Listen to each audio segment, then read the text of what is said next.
Shalom saudara, apa kabar? Pasti semua dalam keadaan sehat dan tetap semangat di dalam Tuhan. Amin.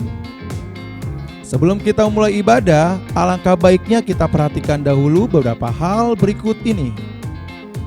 Yang pertama, siapkanlah media yang akan Anda gunakan seperti laptop atau handphone Anda.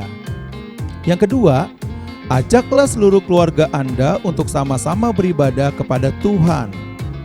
Yang ketiga, jangan lupa berpakaian yang rapi, sopan, dan juga bersih. Yang keempat, duduklah dengan sopan dan nyaman di tempat yang sudah ditentukan. Yang kelima, sebelum kita memulai ibadah, marilah kita berdoa terlebih dahulu, mengundang Roh Kudus untuk hadir dan mengurapi ibadah kita. Dan yang keenam, selama beribadah, marilah kita sungguh-sungguh dalam pujian dan penyembahan kepada Tuhan Yesus. Yang ketujuh, fokuslah dalam mendengarkan firman Tuhan. Demikianlah beberapa hal yang harus diperhatikan selama kita beribadah. Selamat beribadah, Tuhan Yesus memberkati.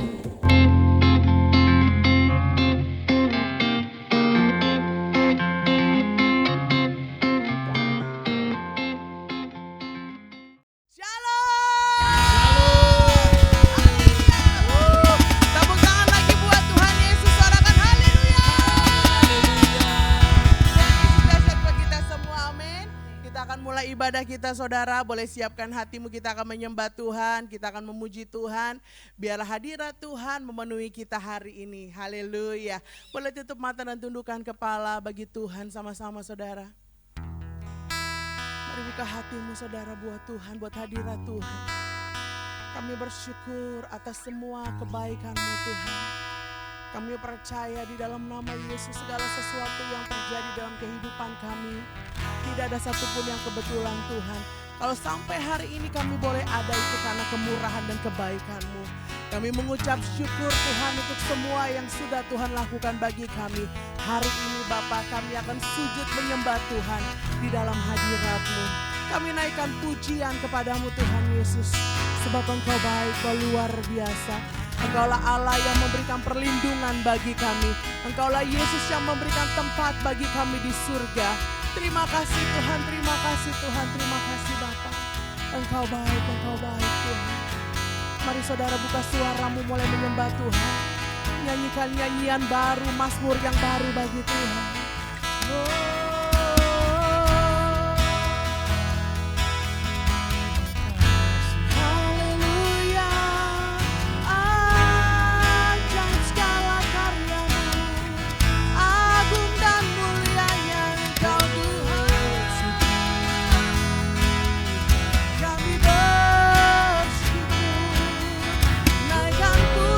Bagi Yesus, Kau layak disembah, layak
supaya kehadiran-Mu memulihkan kami.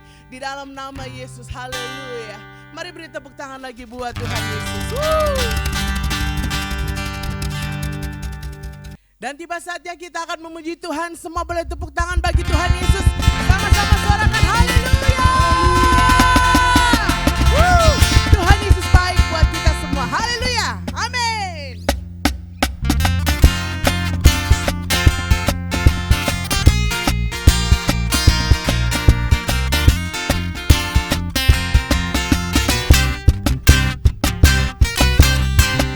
Tiada berkesudahan kasih setiamu Tuhan, selalu baru rahmat-Mu bagiku.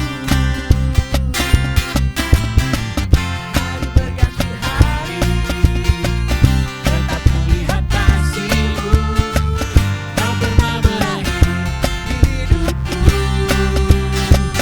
Tuhan Yesus baik, sungguh amat baik, untuk selama-lamanya. Tuhan Yesus baik, Tuhan Yesus baik, sungguh amat baik, untuk selama-lamanya. Tuhan Yesus baik.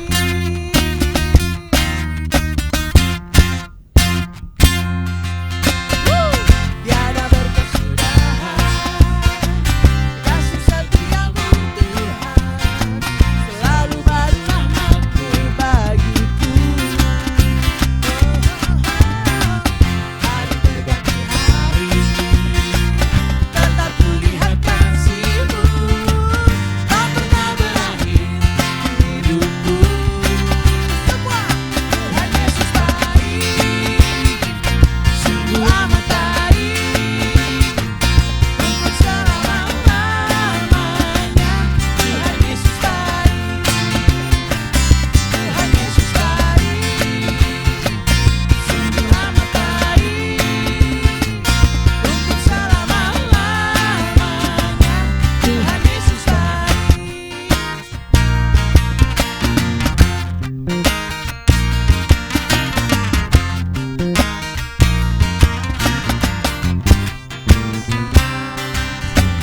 Yesus baik bagiku, Yesus baik bagimu, dulu sekarang dan selamanya.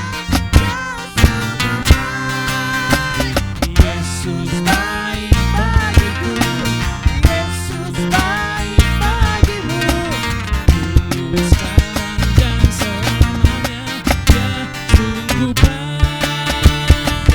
Tuhan Yesus baik, sungguh amat baik, untuk selama-lamanya.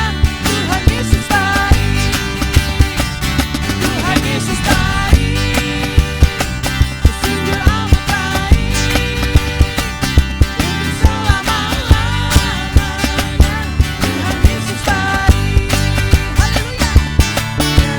Glory, glory, glory bagi Sang Raja. Oh, nyanyi glory, glory, glory bagi Sang Raja. Nyanyi glory, glory, glory bagi Sang Raja. Mari rayakan dan nyanyi, katakan nyanyi glory, glory, glory bagi Sang Raja. Oh, nyanyi glory, glory,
merasa sukacita bila kita semua nyanyi glory, glory, glory bagi Sang Raja. Oh nyanyi glory, glory, glory bagi Sang Raja.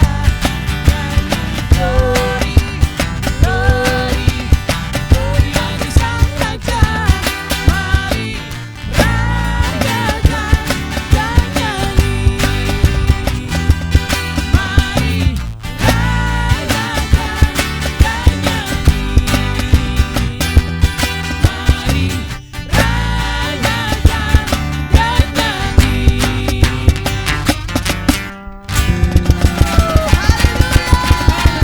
Tepuk tangan buat Tuhan Yesus, lambaikan tangan buat Tuhan. Yeay, Tuhan Yesus dahsyat. Amin. Saudara, Tuhan Yesus dahsyat bagi kita semua, amin.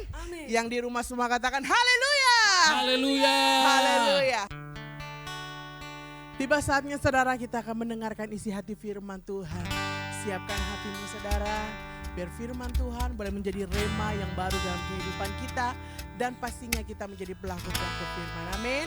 Mari sama-sama beri hatimu, mari kita menyembah Tuhan kembali. Kita minta Tuhan untuk membuka hati kita, pikiran kita, telinga kita. Untuk kita bisa menerima isi hati firman Tuhan pada saat ini. Terima kasih Tuhan, terima kasih Yesus. Kami bersyukur kepadamu Tuhan Yesus. Engkau baik dan luar biasa bagi kami. Kami naikkan syukur bagimu Bapa.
nama Yesus. Semua boleh katakan amin.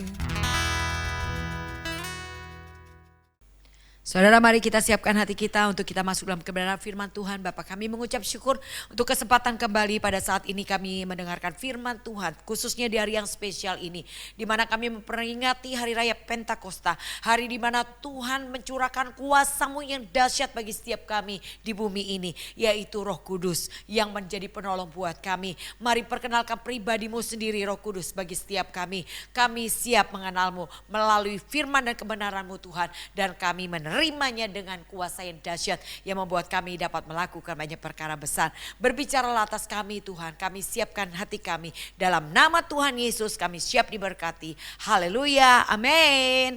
Ya, shalom saudara, hari ini adalah hari spesial di mana kita memperingati hari raya Pentakosta. Hari di mana Roh Kudus dicurahkan dengan dahsyat dan luar biasa. Nah, saya percaya bahwa Roh Kudus diberikan oleh Tuhan kepada saudara saya dengan satu tujuan.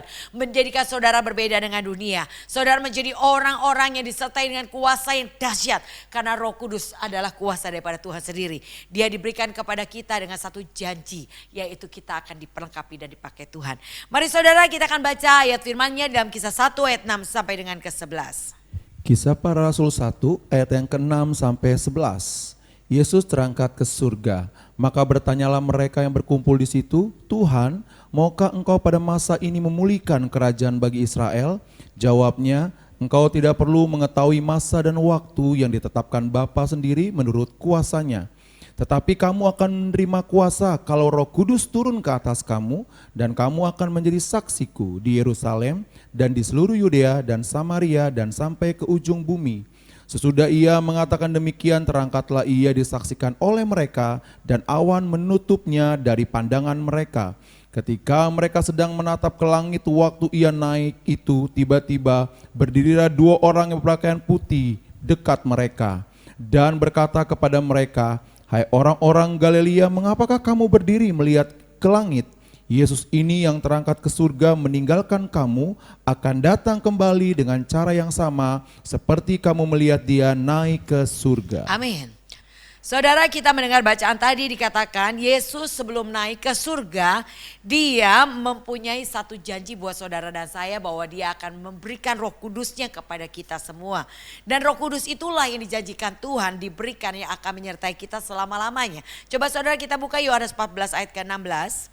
Yohanes pasal 14 ayat yang ke-16. Aku akan meminta kepada Bapa dan ia akan memberikan kepadamu seorang penolong yang lain supaya ia menyertai kamu selama-lamanya. Ya. Jadi dikatakan Tuhan berkata bahwa dia akan memberikan penolong kepada saudara dan saya yang akan menyertai kita selama-lamanya. Siapa dia? Roh Kudus. Dan saya percaya pada saat Yesus naik ke surga ada 500 orang yang mendengar tentang janji Tuhan ini. Bahwa Roh Kudus akan dicurahkan kepada setiap para murid, yaitu dikatakan sebagai penolong yang akan menyertai kita. Dan mereka menanti-nantikan, Tuhan bilang nanti-nantikan berdoa. Dan mereka taat melakukannya saudara. Mereka berdoa menanti-nantikan Roh Kudus dicurahkan di sebuah loteng Yerusalem. Dan ketika mereka berdoa di hari pertama belum terjadi apa-apa. Di hari kedua masih biasa saja. Di hari ketiga juga tidak ada sesuatu yang berbeda. Sampai di hari ke-10 ternyata hari lepas hari bertambah berkurang orang-orang yang ikut berkumpul dan berdoa. Karena tidak sabar menantikan janji Tuhan. Tetapi siapa yang dikatakan 120 orang itu? Mereka dengan tekun berdoa bersama-sama. Mereka percayakan janji Tuhan. Mereka bertekun dalam doa. Lalu tiba-tiba dikatakan Kisah Rasul 2. Dikatakan di ayat yang kedua. Tiba-tiba turunlah dari langit suatu bunyi seperti tiupan angin keras yang memenuhi seluruh rumah di mana mereka duduk. Ayat ketiga. Dan tampaklah kepada mereka lidah-lidah seperti nyala api yang bertebaran dan hingga pada mereka masing-masing. Sampai ayat keempat. Maka penuhlah mereka dengan Roh Kudus, lalu mereka mulai berkata-kata dalam bahasa-bahasa lain seperti yang diberikan oleh Roh itu kepada mereka untuk mengatakannya. Iya, mereka tidak tahu bahwa hari ke-10 mereka bertekun dalam doa, lalu Roh Kudus turun atas mereka dalam bentuk lidah api dan mereka penuh Roh Kudus dan masing-masing dikatakan di sini mereka mulai berkata-kata dalam bahasa-bahasa lain seperti yang diberikan oleh roh itu kepada mereka untuk mengatakannya. Dan pada saat itu kumpullah banyak orang dari berbagai provinsi, dari berbagai bangsa ada di tempat mereka berkumpul. Dan dikatakan mereka mendengar setiap murid berkata-kata menurut bahasa dari mereka masing-masing.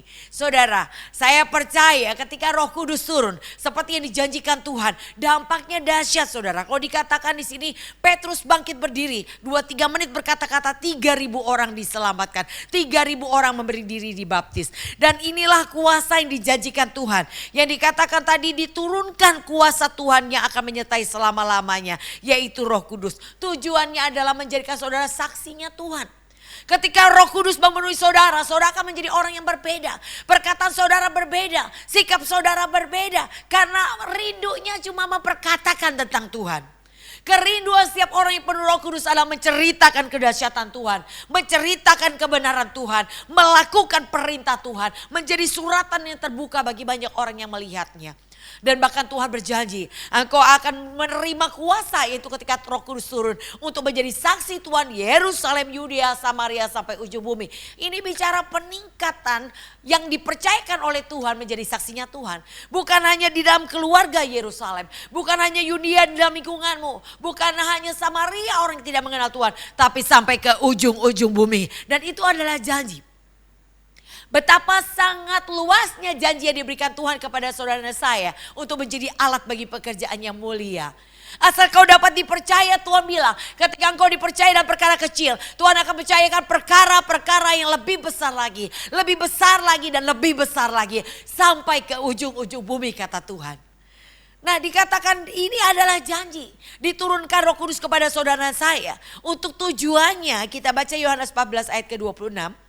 Tetapi penghibur yaitu Roh Kudus yang akan diutus oleh Bapa dalam namaku, dialah yang akan mengajarkan segala sesuatu kepadamu dan akan mengingatkan kamu akan semua yang telah kukatakan kepadamu. Ya. Jadi dikatakan Roh Kudus itu berfungsi untuk mengajar, mengingatkan kita akan semua yang telah dikatakan Tuhan. Jadi Tuhan mengajar saudara saya melalui Roh Kudus yang diberikannya kepada kita. Apakah kita mau diajar dan mau belajar itu tergantung keputusan saudara dan saya. Maka dikatakan tugas saudara baca aja. Kita mungkin gak mengerti. Tapi waktu saudara membaca, Roh Kudus yang akan mengajar saudara dan saya untuk mengerti daripada isi firman Tuhan ini. Dulu saya baca firman Tuhan ini jujur aja saudara saya sulit sekali untuk mengerti. Dan bahkan buat saya Alkitab ini obat tidur yang luar biasa. Baca firman gak jalan-jalan yang ada pules tidur iya gitu ya. Tetapi ketika Roh Kudus memenuhi saya dalam satu lawatan Tuhan. Sejak saat itu hidup saya diubahkan Tuhan. Kalau dulu saya baca Alkitab ini gak ngerti, tiba-tiba saya membaca Alkitab seperti kesukaan saya dulu tuh baca Kopingho. Kalau baca buku Kopingho itu berjilid-jilid saudara bicara tentang dunia persilatan. Jadi kalau baca ini gak mau berhenti saudara. Dan bahkan kayaknya tidur pun rasanya gak ngantuk-ngantuk gitu ya. Gak bisa tidur, kayaknya mau menyelesaikan semua pembacaan itu. Dan begitu juga ketika Roh Kudus turun atas saya membaca Alkitab seperti itu. Saya merasakan menyelami apa yang ada dalam kitab suci. Kadang saya terharu, menangis, sukacita, ada pengharapan. Wow, luar biasa saudara. Dan itu adalah kuasa Roh Kudus. Ketika Roh Kudus turun atas kita, dia akan buka mata rohani kita untuk mengerti kebenaran. Dan luar biasanya Roh Kudus itu mengingatkan kita untuk setiap apa yang sudah dibaca. Jujur saudara, untuk bisa menyampaikan firman Tuhan, saya percaya kalau kekuatan saya gak akan bisa. Saya kadang-kadang suka lupa. Kadang telepon aja baru angkat telepon kering. Aduh saya udah lupa saya tadi telepon siapa itu. Coba bayangkan kalau saya bicara dengan kekuatan saya tentang firman Tuhan. Saya bisa lupa saya mau ngomong apa tadi. Tetapi inilah Roh Kudus. Dikatakan Roh Kudus akan mengajar. Roh Kudus akan mengingatkan apa yang sudah kita baca. Nah, Jadi bahkan saya merasa kadang heran sendiri, kecepatan saya berkata-kata lebih cepat daripada otak saya berpikir. Dan bahkan saya merasa ada banyak pengajaran yang baru, yang gak pernah saya tahu sebelumnya itu keluar dari perkataan saya. Siapa itu? Saya percaya itu Roh Kudus. Satu hari ada seorang penginjil datang ke rumah saya, waktu itu mami saya dalam keadaan sakit. Dan beliau membukakan ayat-ayat firman Tuhan dan saya terheran-heran. Karena buka ayat ini, buka ayat itu. Saya pikir ibu apa semua isi Alkitab? Enggak, saya enggak hafal, tapi Roh Kudus akan mengingatkan, katanya begitu. Saya bingung, saya masih enggak ngerti pada saat itu. Tapi hari ini ketika Roh Kudus turun atas saya mengerti. Ternyata bukan saya, Roh Kudus yang mengingatkan apa yang saya akan sampaikan. Kadang apa yang saya belum catat, Roh Kudus menyampaikan sesuatu di luar dari apa yang saya sudah persiapkan. Dan itulah Roh Kudus. Dan ini adalah kebenaran. Ketika saudara mengalami, saudara akan tahu bahwa Roh Kudus itu nyata. Roh Kudus itu benar, saudara. Roh Kudus itu punya kuasa yang menghibur, menguatkan, membangun, meluruskan jalan menuntun. Sekarang masalahnya apakah saudara mau hidup dipimpin oleh Roh Tuhan, Roh Kudus, atau saudara ngikutin keinginan kita sendiri. Keinginan manusia adalah marah, kecewa, sakit hati, mau mundur, kepahitan. Nah itu adalah keputusan kehidupan manusia duniawi. Tapi kalau saudara hidup dipimpin oleh Roh Tuhan, saya percaya Roh Tuhan akan menuntut saudara maju terus, tetap bertekun, melakukan pekerjaan baik, semangat, berkobar, menyala-nyala. Dan saudara akan terus melakukan karena Roh Kudus yang berkarya dalam kehidupan saudara dan saya. Dan inilah dikatakan fungsi Roh Kudus, menjadikan saudara dan saya saksinya Tuhan. Bahkan mengajar, mengingatkan akan semua yang dikatakan Tuhan. Dan Roh Kudus dikatakan dalam Roma 8 ayat 26. Demikian juga Roh membantu kita dalam kelemahan kita. Sebab kita tidak tahu bagaimana sebenarnya harus berdoa, tetapi Roh sendiri berdoa untuk kita kepada Allah dengan keluhan-keluhan yang tidak terucapkan. Iya. Sebetulnya kita lemah dalam berdoa. Kadang-kadang kita berdoa, kita bingung ngomong apa lagi. Tapi dikatakan Roh Kudus diberikan kepada saudara saya untuk membantu kita dalam kelemahan kita, khususnya dalam hal berdoa. Makanya kalau saudara melihat orangnya berdoa dengan berkobar-kobar, dengan bersemangat, dan sepertinya doanya tuh gak putus-putus, lancar perkataannya. Saya percaya karena Roh Kudus yang membantunya untuk berdoa. Dan Roh Kudus akan memampukan saudara berdoa lebih dari apa yang saudara bisa perkatakan. Lebih dari apa yang saudara pikirkan. Roh Kudus akan saudara membantu saudara dan saya untuk berdoa, saudara. Nah inilah kuasa yang diberikan oleh Tuhan kepada saudara dan saya. Dan Roh Kudus dikatakan juga menjadi penolong buat saudara dalam keadaan kesulitan. Dalam 1 Korintus 14 di ayat yang kedua. Siapa yang berkata-kata dalam bahasa roh tidak berkata-kata kepada manusia tetapi kepada Allah.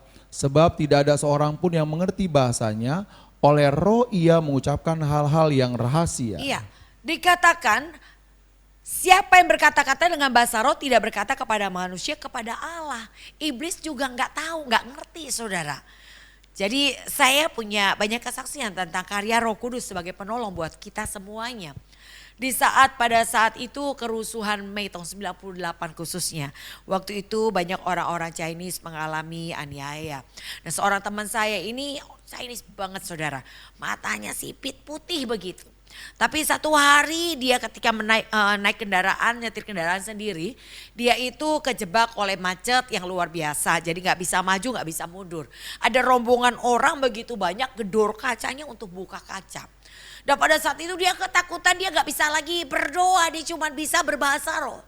Dan pada saat digedor kaca, buka, dan dia buka, tiba-tiba orang itu bilang, oh kamu orang pribumi, lewat. Jadi aman, saudara. Dan saya percaya pada saat dia berkata-kata dengan bahasa roh, saat itu juga perkataannya sampai ke surga dan Tuhan mendengar dan Tuhan langsung menolong dan menjawabnya. Sehingga Tuhan bisa mengubah. Orang bisa melihat dia seperti orang pribumi dan akhirnya dia bisa lewat dan aman, saudara. Satu teman saya sekarang menjadi gembala, dia bersaksi bagaimana di satu hari dalam perjalanannya ke Lampung, waktu itu dia mau pasang CCTV. Dan pada saat itu ada seorang anak yang langsung lari begitu dan dia kaget, tertabraklah anak itu, jatuh. Dan pada saat itu teman saya yang mengendarai kendaraan itu mau tolong, dia turun, dia matikan mobil, dia mau tolong. Tiba-tiba dari belakang kerumunan orang begitu banyak, itu yang bawa pentungan, yang bawa golok, saudara yang bawa batu, itu menuju ke arahnya dia. Temannya satu yang di belakang udah gak bisa lagi berdoa, dia cuma berbahasa roh dengan kuat. Dia berkata-kata dengan bahasa roh dengan kuat. Lalu tiba-tiba dia melihat orang-orang yang tadi bawa batu, bawa pentungan, yang bawa gol, itu melempar senjatanya. Dan akhirnya anak itu bisa dibawa ke rumah sakit dan puji Tuhan selamat dan tidak terjadi apa-apa. Nah saya percaya itu juga adalah kuasa Roh Kudus yang dicurahkan menjadi penolong. Ketika dia berkata-kata dengan bahasa roh pada saat itu juga, saya percaya Tuhan mendengar dan Tuhan menolong dan segera Tuhan menjawabnya.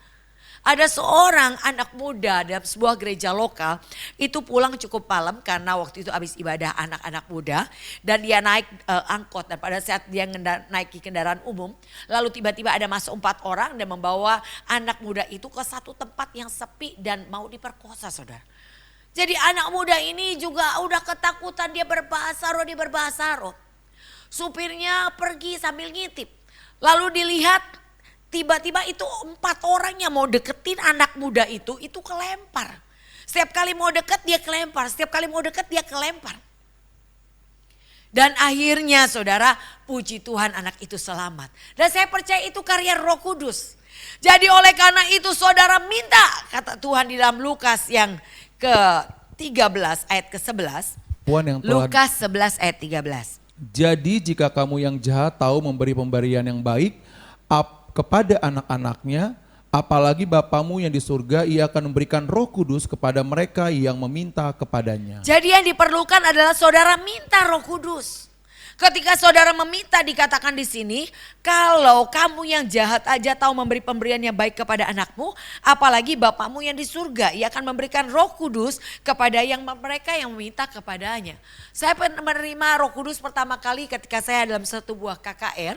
Di situ saya cuma angkat tangan, saya bilang, Tuhan, saya rindu mengenal Engkau lebih lagi. Waktu saya berkata demikian, tiba-tiba mulut saya berkata-kata dengan bahasa yang baru. Jadi itulah saudara, yang diperlukan adalah kerinduan hatimu untuk mengenal Tuhan. Tuhan lihat kerinduan hati kita. Waktu kau begitu sangat rindukan Tuhan, di situ Roh Kudus akan dicurahkan kepadamu. Karena untuk mengenal Tuhan engkau perlu pertolongan Roh Kudus. Karena Roh Kudus yang akan menolong, mengajar, membimbing, menuntun, mengingatkan kita tentang setiap kebenaran yang sudah diajarkan kepada saudara dan saya.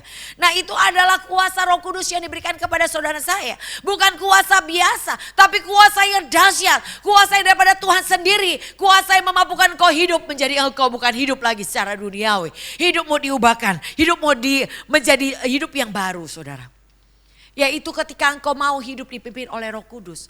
Roh Kudus akan memimpin hidupmu. Cuma kadang-kadang kita tutupkan telinga supaya Roh Kudus tidak kita dengar dan kita melakukan apa yang menjadi keinginan hati kita.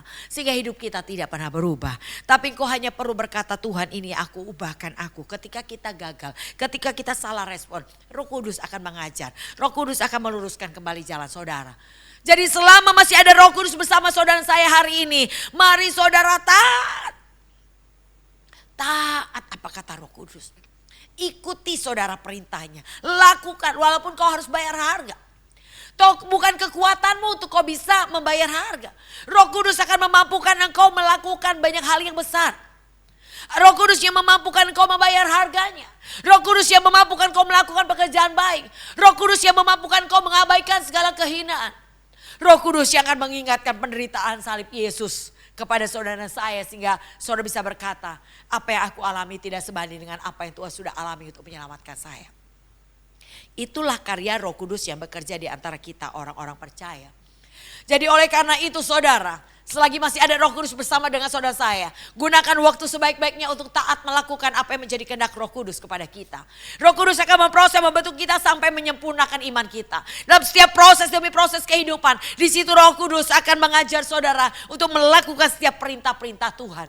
Kapan? Ketika saudara menghadapi situasi yang tidak mengenakan saudara. Ketika engkau dianiaya, direndahkan, disakiti, difitnah, kemalangan demi kemalangan kau alami. Sesungguhnya disitulah Roh Kudus akan berkarya mengajar engkau untuk melakukan perintah-perintah Tuhan.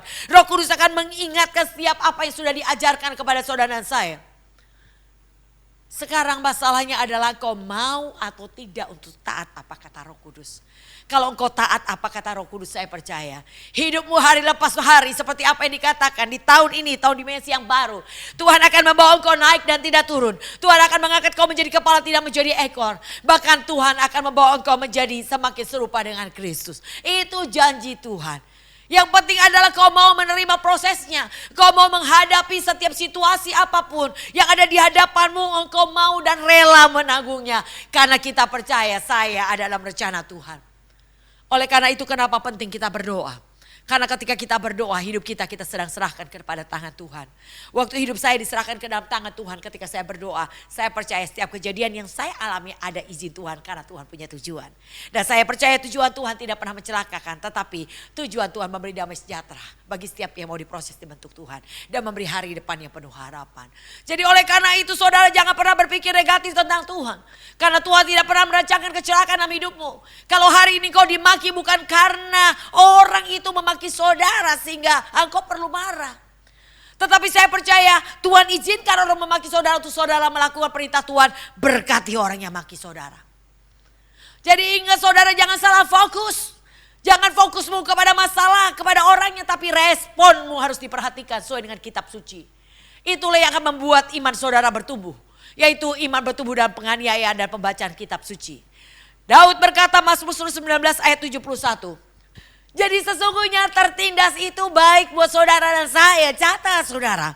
Saya sering berbicara hal ini. Tapi ada banyak orang tidak pernah mau terima tertindas. Kembali marah, kembali kecewa, kembali mundur. Tapi hari ini saya mau berkata saudara yang mau diangkat Tuhan. Saudara harus belajar tentang firman ini.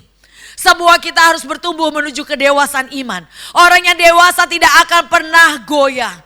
Orang yang dewasa tidak pernah akan berpikir mundur. Orang yang dewasa akan fokus kepada Tuhan.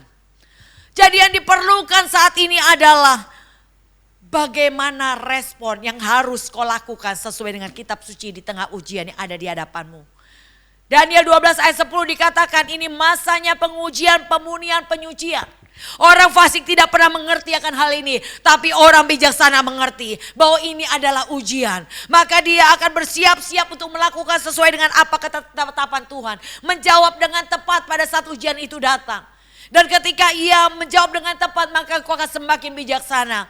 Yang dikatakan Daniel 12 ayat 3. Cemerlang bagaikan bintang-bintang di langit. Inilah yang Tuhan mau ada pada saudara saya di akhir zaman. Ini waktunya kita menunggu saat waktu dikatakan peniupan sangkakala terakhir. 1 Korintus 15 ayat 52 katakan. Dalam sekejap mata pada waktu bunyi nafiri yang terakhir. Sebab nafiri akan berbunyi dan orang-orang mati akan dibangkitkan dalam keadaan yang tidak dapat binasa. Dan kita semua akan diubah. Ya, dikatakan ada satu janji saudara. Janji dikatakan mereka yang mati dalam Tuhan bangkit, yang hidup diubah dalam tubuh kemuliaan. Ada satu janji penantian yang demikian buat kita semua. Hari pengangkatan orang percaya. Orang yang mati dalam Tuhan bangkit, yang hidup diubah dalam tubuh kemuliaan. Saya percaya kebangkitan Yesus dan kenaikannya itu menjadi satu panutan atau pandangan buat kita semua. Itu pun akan terjadi buat saudara saya. Kita akan dibangkitkan, kita akan diubah dalam tubuh kemuliaan. Kita akan diangkat di awan permai dan berjumpa bersama dengan Tuhan. Dan saya percaya ada janji-janji yang luar biasa di dalamnya. Jadi yang diperlukan adalah saudara, pastikan saudara terangkat. Bagaimana caranya saudara memastikan diri saudara terangkat? Hari ini saudara harus berjuang. Hari ini saudara harus bayar harga. Hari ini saudara harus menggunakan kesempatan yang ada dengan sungguh-sungguh saudara. Apa yang membuat saya hari ini berjuang dan tetap bertahan dalam melayani Tuhan dengan semangat yang berkobar-kobar adalah ketika saya membaca buku tentang neraka. 4 kali Tuhan izinkan saya membaca buku itu saudara. Ketika saya beresin laci, di dalam laci saya di situ saya menemukan satu traktat bicara tentang seorang yang dibawa ke neraka. Saya takut saudara. Lalu berikutnya ada seorang yang datang ke Kul, itu cuma sekali-kalinya datang untuk jual buku, judulnya Orang Kristen Masuk Neraka. Yang ketiga ada orang yang pinjemin saya buku juga tentang neraka. Yang keempat saya lagi makan mie ayam, tukang mie kasih saya pinjam buku tentang neraka. Saya membaca itu dan saya sangat ketakutan. Saya bilang Tuhan saya tidak mau masuk neraka, sangat amat-amat mengerikan Tuhan. Gak apa-apa hari ini kalau saya harus berjuang. Saya harus bayar harganya. Diperlakukan dengan tidak adil. Direndahkan, dijelekin, dipermalukan. Gak apa-apa Tuhan. Saya bilang. Saya mau terus ikut Tuhan. Saya mau terus melayani Tuhan.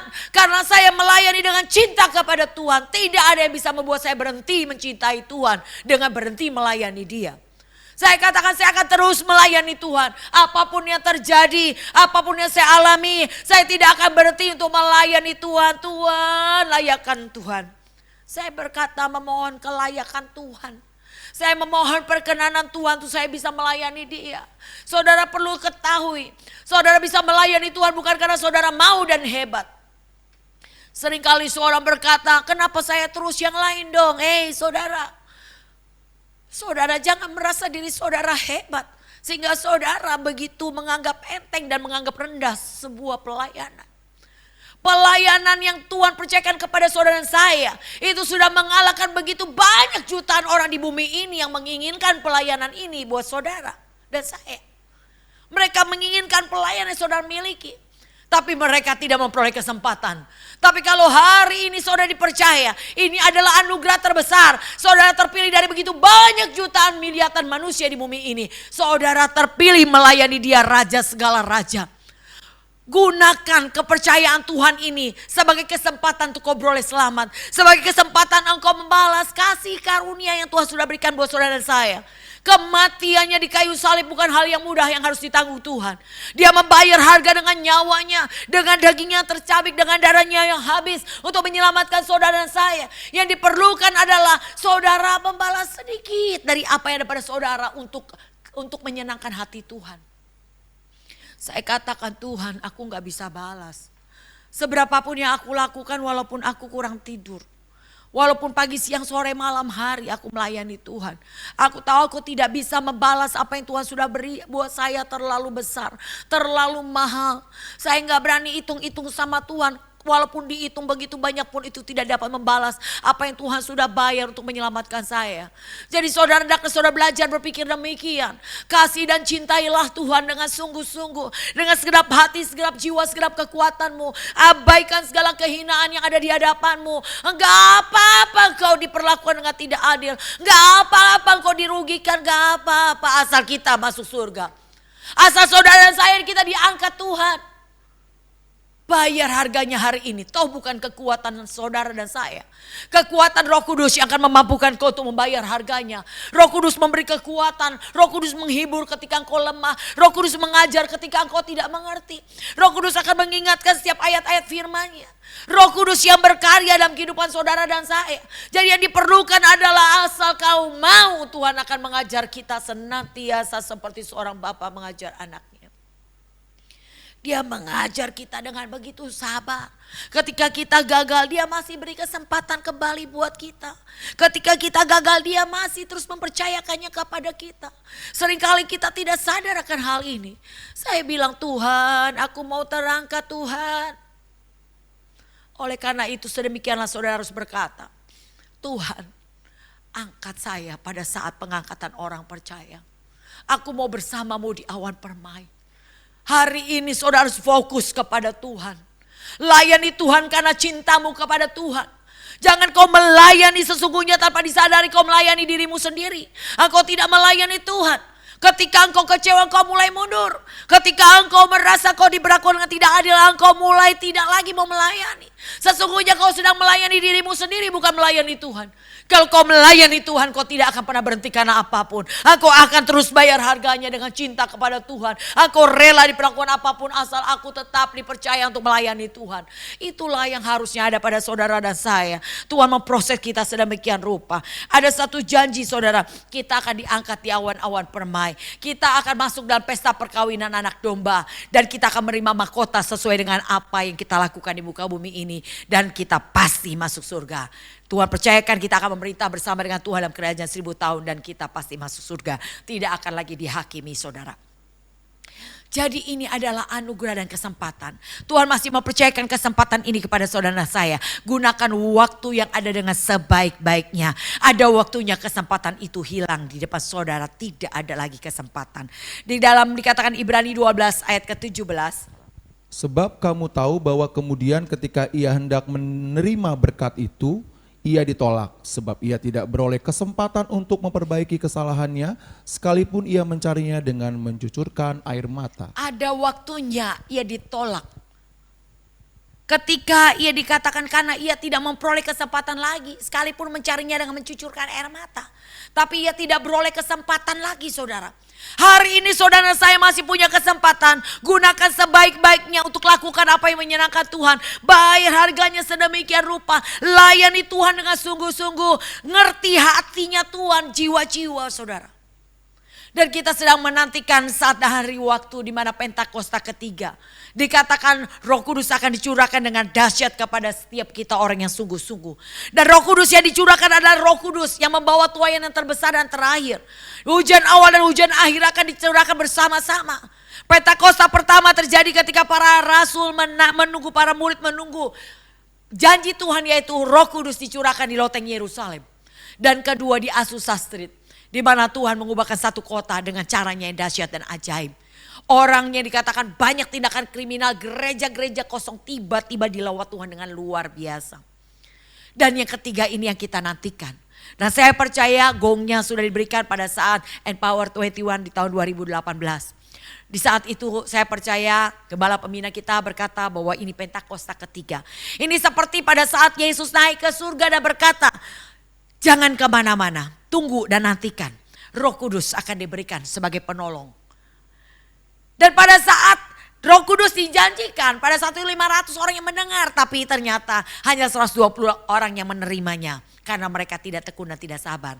Sedemikian tentang Pentakosta ketiga, ini adalah hari dan waktu penantian. Sampai Roh Kudus dicurahkan kita tidak tahu kapan. Tapi saya percaya saudara yang bertekun, mencari Tuhan, menanti-nantikan Tuhan, lapar haus untuk datang kepada Tuhan. Saya percaya saudara akan dipenuhi dengan Roh Kudus yang membawa saudara sebagai penuai. Yang menuai jiwa-jiwa sangat amat banyak di tuaian yang terbesar dan terakhir. Sebab setelah saat ini tidak akan ada tuaian lagi. Sejak saat ini setelah itu adalah masa di mana dikatakan dalam Wahyu 22 ayat ke-11. Barang siapa yang berbuat jahat, biarlah ia terus berbuat jahat. Barang siapa cemar, biarlah ia terus cemar. Dan barang siapa yang benar, biarlah ia terus berbuat kebenaran. Barang siapa yang kudus, biarlah ia terus menguduskan dirinya. Pada saat itu sudah tidak ada kesempatan lagi. Yang ada yang jahat semakin jahat, yang cemar semakin cemar. Tapi yang kudus semakin menguduskan dirinya, yang benar semakin benar saudara. Dan ini adalah waktu di mana saudara ada di lembah penentuan. Tuhan sedang menentukan orang-orangnya. Siapa yang dianggap benar, siapa yang dianggap kudus. Siapa yang dianggap jahat dan siapa yang dianggap cemar. Saudara hendaklah jangan sampai Tuhan menetapkan saudara sebagai orang jahat dan orang cemar. Ini lembah penentuan. Ada begitu banyak orang di lembah penentuan, kata kitab Nabi Yoel. Hari ini saudara tidak ada keterpaksaan lagi dalam segala hal. Kalau dulu masih gabung dalam gereja kita bertemu, mungkin di situ ada aturan-aturan gereja lokal yang harus dilakukan, ditaati. Tetapi hari ini saudara, semua kita bebas. Saya tidak tahu apakah saudara menonton acara ibadah-ibadah online kita atau saudara tidak melakukan, enggak ada yang tahu. Hanya saudara dan Tuhan yang tahu. Seberapa kerinduan saudara untuk mengikuti ibadah-ibadah yang ada. Tuhan yang melihat, Tuhan yang menilai. Dan biarlah saudara ditentukan sebagai orang yang lapar dan haus. Engkau mengikuti semua aktivitas gereja lokal melalui online. Saudara begitu rindu menanti-nantikan Tuhan. Di tempat kita di sini ada pemuritan setiap hari Selasa dan Kamis jam 7 malam. Saya melihat ada beberapa orang yang sangat antusias. Saya langsung share linknya, langsung tiba-tiba sudah nongol saudara. Walaupun waktu belum mulai, beliau selalu taat untuk nongol pertama kali. Saya percaya inilah orang-orang yang lapar dan haus. Tuhan melihat kerinduan hati saudara. Untuk saudara mendekat kepada Tuhan, mencari Tuhan bagaimanapun caranya. Mungkin kau bilang, ya Zoom itu perlu kuota yang cukup banyak. Ya, harus bayar. Hei saudara, saya mau katakan saudara, jangan takut untuk membayarnya. Apa yang kau bayar tidak sebanding dengan apa yang kau terima. Karena Roh Kudus akan mewahyukan banyak pengajaran buat saudara dan saya. Engkau belajar berusaha. Saya percaya kalau saudara gak punya handphone saudara atau penuh handphone saudara, bisa bilang anak saudara yang saya percaya handphonenya mungkin lebih canggih. Tolong dong zoomin mama, tolong dong zoomin papa. Papa mau denger nih pemuritan, mama mau denger pemuritan.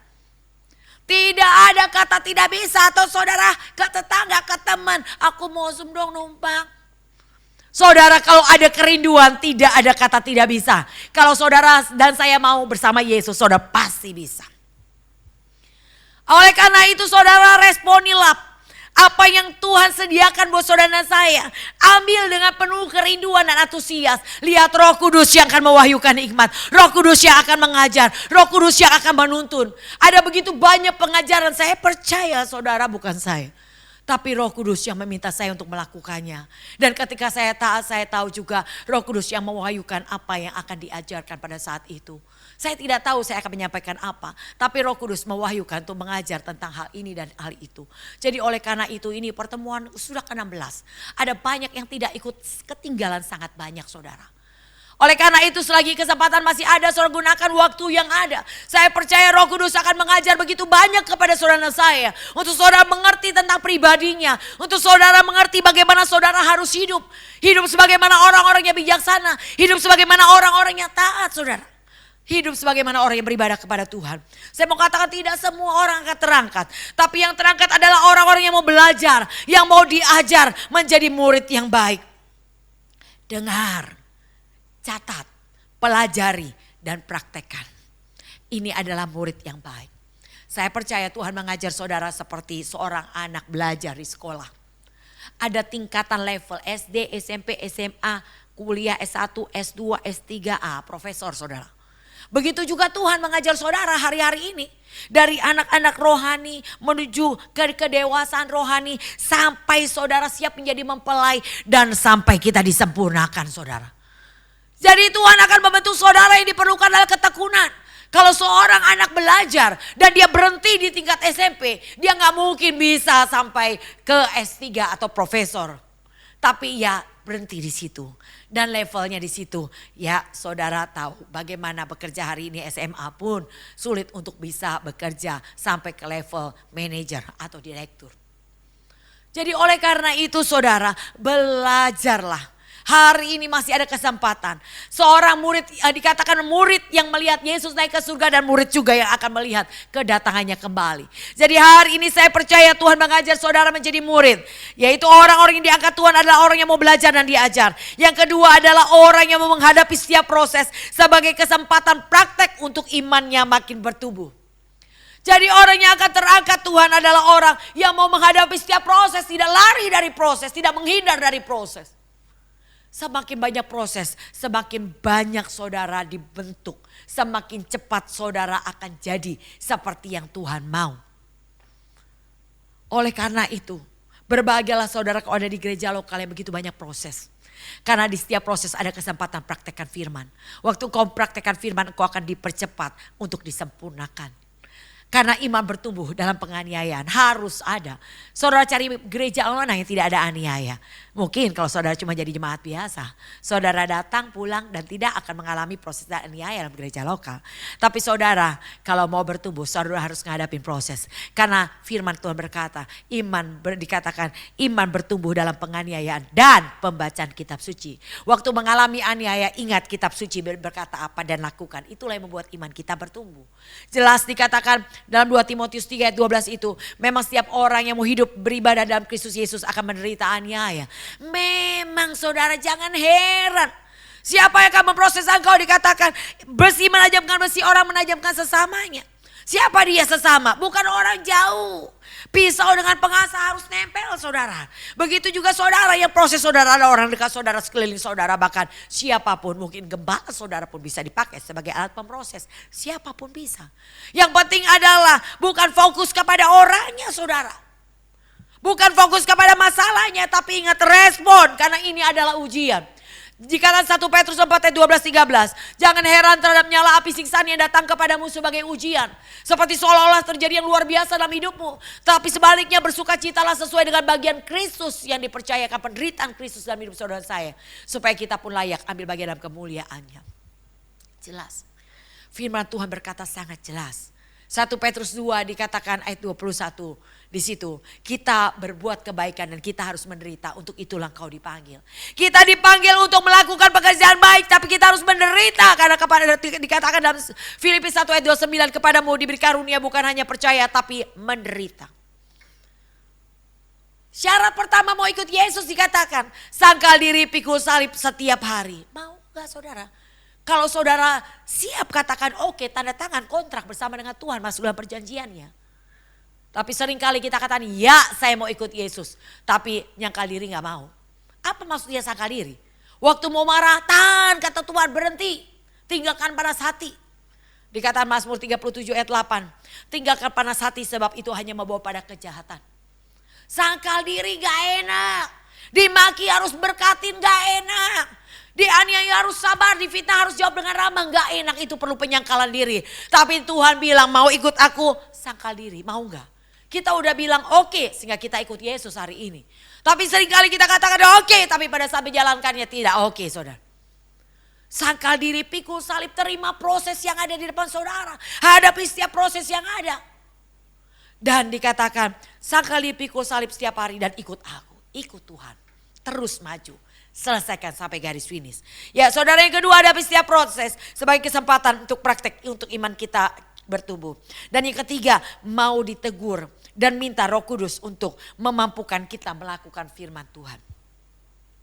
Orang yang kukasih, kutegur dan kuhajar kata Tuhan. Sebab itu relakan hatimu dan bertobat. Wahyu 3 ayat 19.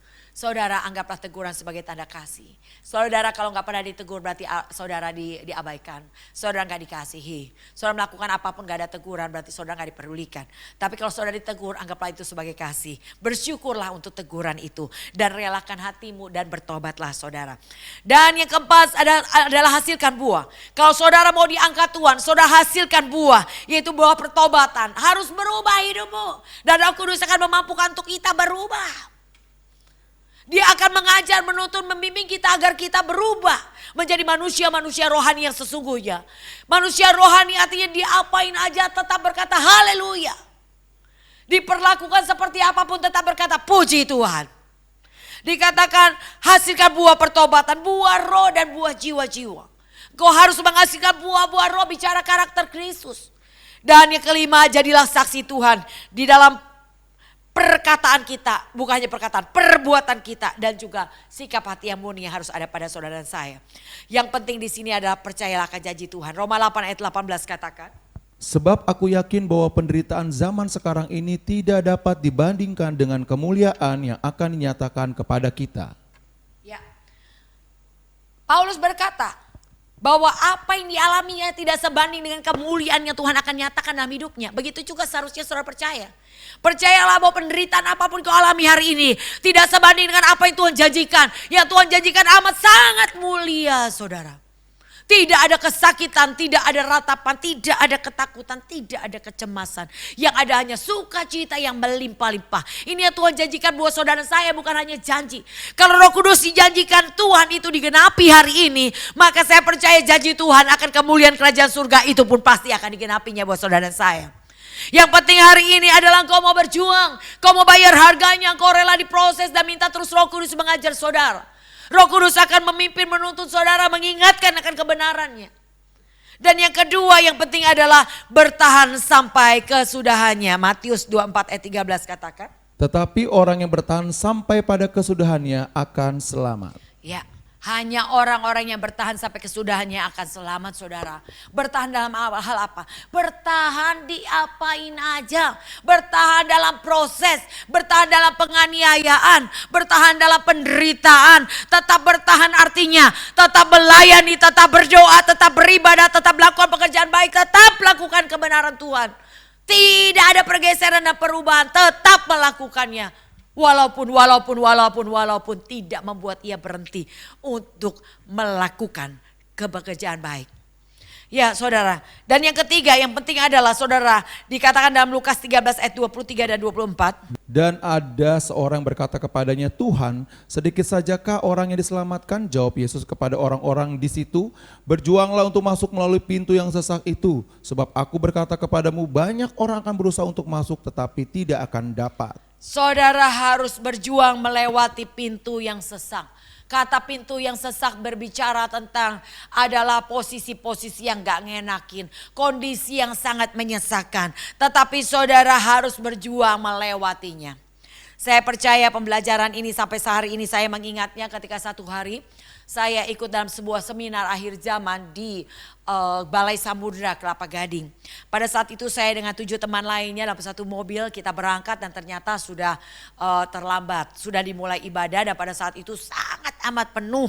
Bukan hanya di dalam ruangan kursi-kursi penuh tetapi jarak antara kursi dengan kursi itu orang udah duduk di lantai. Bahkan sampai di depan gerbang masuk itu sudah penuh dengan orang-orang.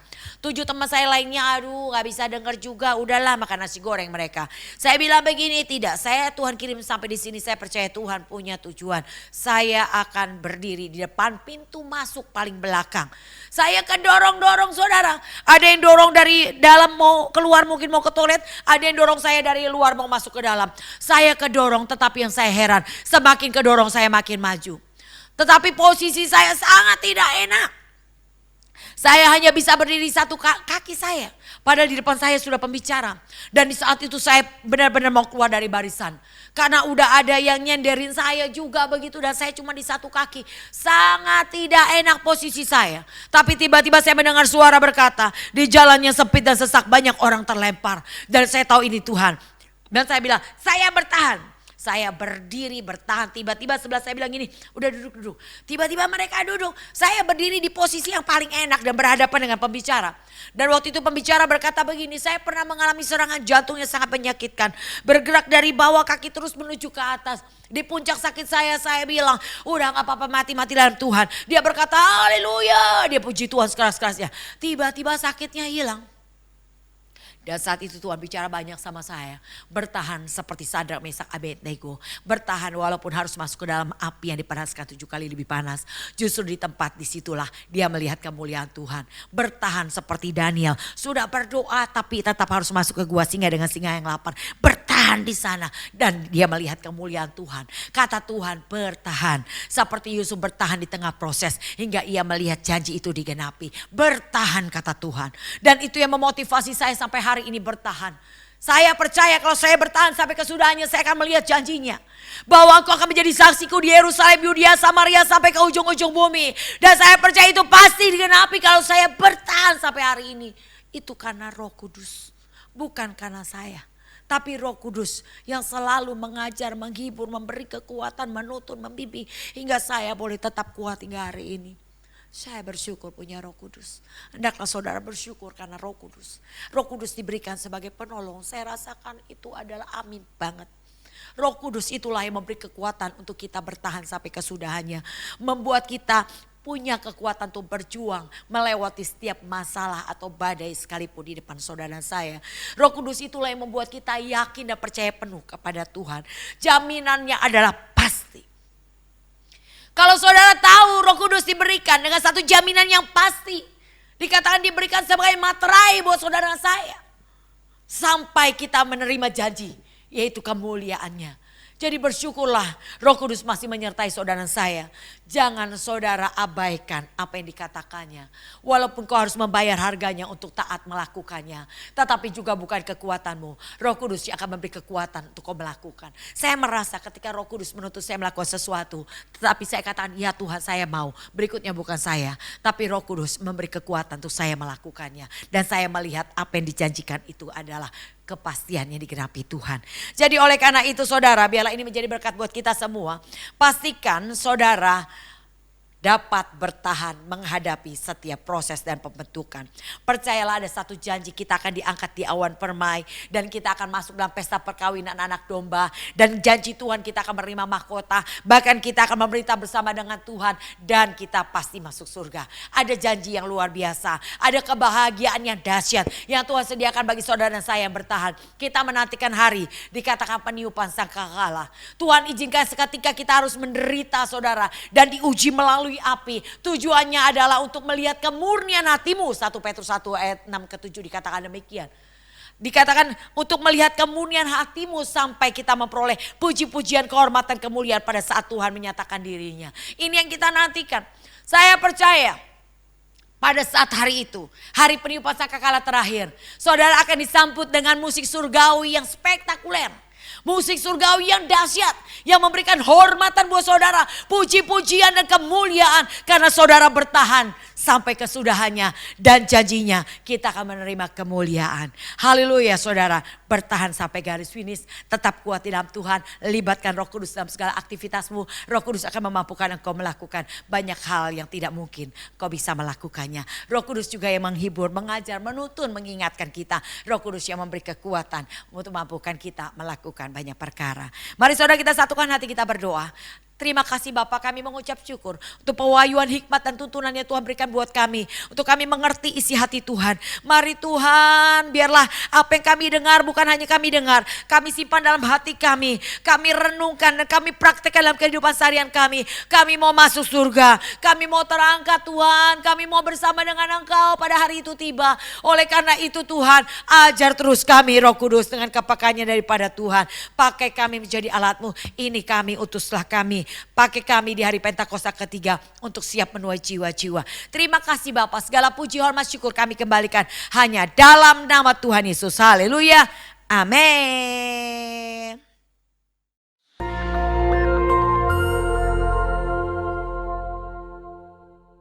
Shalom saudara sekalian, pada kesempatan kali ini kita membahas doktrin penting untuk kaum Pentakosta yaitu bahasa roh. Bahasa roh anugerah besar bagi semua murid Tuhan. Di luar sana ada banyak pertanyaan dan perbincangan mengenai bahasa roh. Dan pada kesempatan kali ini kita membahas 3 pertanyaan yang sering ditanyakan oleh jemaat. Yang pertama, apakah bahasa roh bisa dipelajari? Nah saudara, jawabannya adalah tidak. Bahasa roh tidak bisa dipelajari. Secara konsisten dalam Alkitab kita melihat orang itu harus dipenuhi oleh karunia Roh Kudus. Lalu secara otomatis mereka akan berkata-kata dalam bahasa roh. Dalam Kisah Rasul pasal 2 ayat yang keempat, maka penuhlah mereka dengan Roh Kudus. Lalu mereka mulai berkata-kata seperti yang diberikan oleh roh itu kepada mereka. Nah saudara lihat, mereka harus dipenuhi oleh karunia Roh Kudus baru mereka berkata-kata dalam bahasa roh. Contoh kedua, dalam Kisah Rasul 10 ayat 44-46. Ketika Petrus berkhotbah di keluarga Kornelius, maka turunlah Roh Kudus dari atas lalu memenuhi keluarga Kornelius. Dan mereka berkata-kata dalam bahasa roh. Jadi saudara, kita jelas bahwa bahasa roh itu secara otomatis diberikan langsung oleh Roh Kudus, bukan oleh manusia. Karena itu kita percaya tanda awal orang dibaptis Roh Kudus adalah dia berkata-kata dengan bahasa roh. Pertanyaan kedua, apakah orang yang tidak berbahasa roh akan masuk neraka? Jawabannya jelas tidak saudara. Kenapa? Karena urusan surga dan neraka itu mengenai keselamatan. Dan orang percaya kita selamat by grace through faith. Karena kasih karunia melalui iman. Tidak ada indikasi mengenai bahasa roh. Meskipun begitu, orang percaya akan kehilangan manfaat besar kalau mereka tidak berbahasa roh. Ada beberapa manfaat yang dijelaskan oleh Alkitab. 1 Korintus pasal 14 ayat yang keempat mengatakan begini. Mereka yang berbahasa roh sedang membangun dirinya sendiri. Kata membangun di situ menggunakan kata oikodomeo. Artinya seperti orang membangun tembok. Batu bata demi batu bata dibangun sampai menjadi tembok yang kokoh. Orang yang berbahasa roh sehari demi hari mereka berbahasa roh menguatkan manusia rohani mereka. Meskipun manusia batinia, meskipun manusia jasmani kita lemah, tetapi manusia rohani kita kuat. Dan manfaat kedua, Roma 8 ayat 26. Dikatakan roh juga membantu dengan berdoa untuk kita kepada Allah dengan keluhan-keluhan terdalam yang tidak terucapkan. Nah, saudara, seringkali di rumah ketika kita berdoa, kita kehabisan kata-kata untuk berdoa dalam bahasa Indonesia mungkin. Tetapi ketika kita berbahasa roh, kita bisa berdoa terus-menerus sampai roh itu mengeluarkan keluhan terdalam kepada Bapa mewakili kita semua. Pertanyaan ketiga, apakah semua orang bisa berbahasa roh? Jawabannya adalah ya. Kita kaum Pentakosta meyakini semua orang percaya yang lahir baru yang mau mereka bisa berbahasa roh. Fondasi firman-Nya ada dalam 1 Korintus 14 ayat yang kelima. Paulus mengatakan, aku suka supaya kamu semua berkata-kata dengan bahasa roh. Bapak Ibu, ada kata-kata semua di situ yang artinya semua orang yang mau pasti bisa berbahasa roh. Itu pun keinginan Paulus selaras dengan janji Tuhan di Yoel 2 ayat 28-32. Pada hari terakhir aku akan mencurahkan rohku ke atas semua manusia. Dan janji Tuhan dalam Markus 16 ayat yang ke-17. Tanda-tanda ini akan menyertai semua orang yang percaya. Yaitu mereka akan berkata-kata dengan bahasa yang baru. Sekian, saudara dikasih Tuhan, Tuhan Yesus memberkati.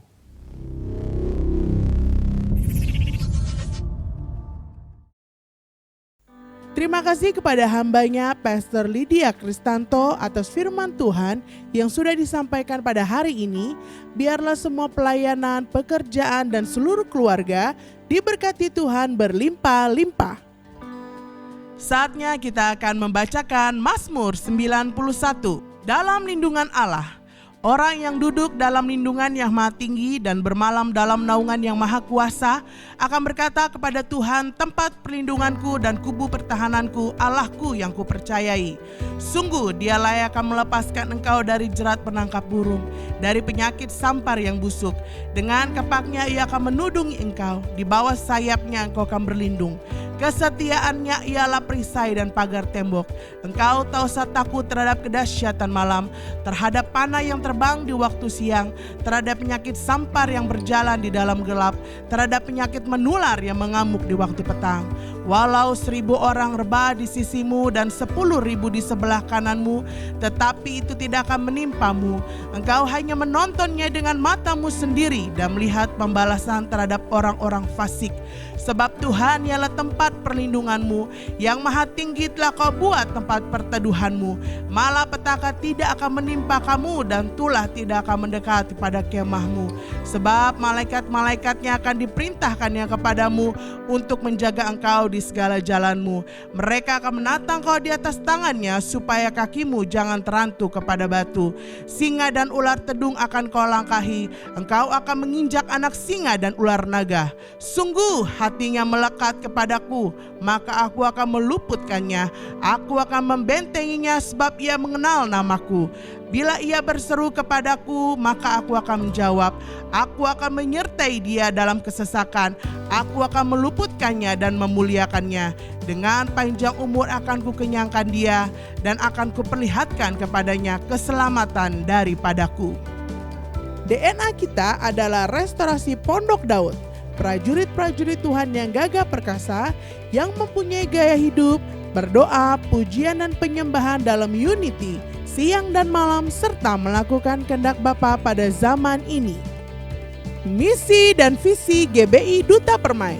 Misi, melatih diri untuk menjadi prajurit Kristus yang sanggup menerobos segala rintangan.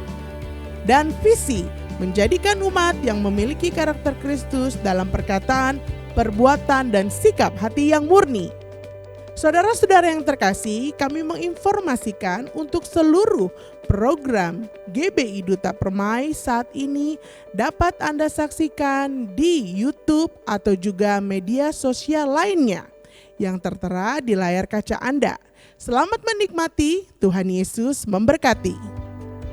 Bagi saudara yang rindu menabur di gerejanya seperti persembahan, persepuluhan, diakonia, ucapan syukur, misi, dan lain-lain, dapat mentransfernya di rekening GBI Duta Permai atau juga dapat melalui OVO dan GoPay. Untuk seluruh taburan yang saudara berikan, Tuhan Yesus memberkati berlimpah-limpah. Demikianlah pengumuman kami pada hari ini. Atas perhatiannya, Tuhan Yesus memberkati. Salam GOB.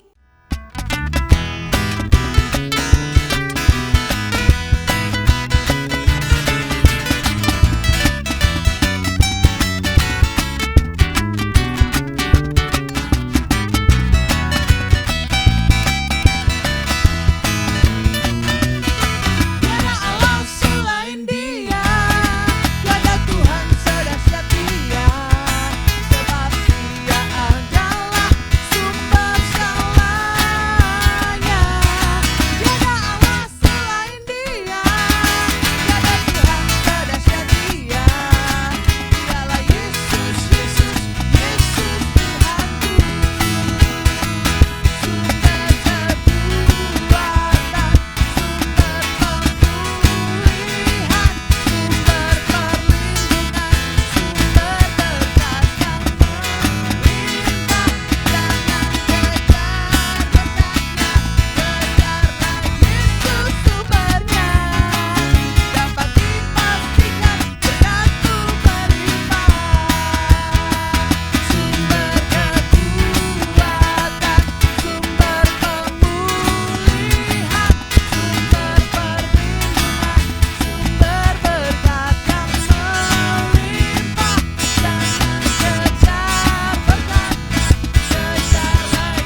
Saudara, biarlah pada hari ini, di hari Pentakosta khususnya, saudara boleh menerima Roh Kudus. Yang belum menerima Roh Kudus, saudara minta dan Roh Kudus akan dicurahkan kepada saudara dan saya. Mari angkat tanganmu saat ini, minta Roh Kudus, biarlah turun menguasai dan memimpin setiap langkah-langkahmu. Berdoa sungguh-sungguh kepada Tuhan agar Tuhan memenuhi kau dengan Roh Kudus-Mu. Ya Tuhan, kau lihat setiap tangan-tangan yang terangkat, penuhi mereka dengan Roh Kudus-Mu. Sebab tanpa Roh Kudus mereka tidak punya kekuatan apapun. Tanpa Roh Kudus mereka tidak mempunyai keberanian untuk beritakan Injil-Mu. Oleh karena itu kami minta kemurahan-Mu Tuhan. Turunlah Roh Kudus atas kami semua. Dalam nama Tuhan Yesus, terima dalam nama Tuhan Yesus.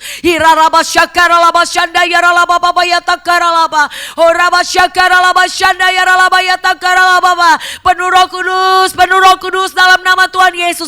Dalam nama Tuhan Yesus. Terima kasih Bapa, kami mengucap syukur untuk kasih dan setiamu, yang dimana Kau melayakkan kami mendengar firman dan kebenaran-Mu, yang mengubah pola pikir kami, cara pandang kami. Kami katakan hari ini, Tuhan, kami sangat memerlukan Engkau Roh Kudus. Biarlah Engkau tetap tinggal dalam hidup kami, menuntun, mengajar, membimbing kami senantiasa. Kami mau belajar taat, dan biarlah Roh Kudus menyertai kami semua. Saudara, kami percaya bahwa sepekan ke depan Tuhan menyertai, melindungi, menjaga, meluputkan kita semua dari mara bahaya, malapetaka, kecelakaan, maut, kutuk tulas, sakit, penyakit, virus corona, niat orang jahat tidak berkuasa dalam nama Tuhan Yesus. Dan kami akan berpisah dengan berkat damai sejahtera, sukacita yang melimpah-limpah menyertai kita semua dalam nama Bapa, Putra, Roh Kudus, dalam nama Tuhan Yesus. Haleluya. Sama-sama katakan amin. Tangannya di depan, sama-sama katakan G-O-B. Ya, Tuhan Yesus berkati. Selamat hari Minggu.